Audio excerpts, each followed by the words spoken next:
Pasado alas 8 ng gabi noong November 25, nang looban ng 5 armadong lalaki ang isang bahay sa barangay Santa Cruz, Porac, Pampanga. Tinutukan ng baril ang mga nakatira sa bahay at dinala sila sa banyo. Agad ding tumakas ang mga sospek, tangay ang 14 na milyong pisong cash ng pamilya.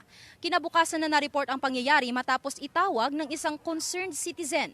Matapos ang investigasyon, lumabas na mismong mga kabaro umano nila ang 5 nanloob sa bahay, 4 mula sa Angeles City Police at ang isa mula sa Zambales Provincial Police Office. Nag-imbestiga tayo, tuloy-tuloy yung investigation natin. And based sa investigation natin, may mga nakikita tayong evidence nagli-link sa police. Kinumpirma ng Regional Director ng Central Luzon Police na temporarily relieved o sibak sa kanilang pwesto ang 5 pulis habang nagpapatuloy ang kanilang investigasyon sa krimen. Bumuo na rin daw sila ng Special Investigation Task Group.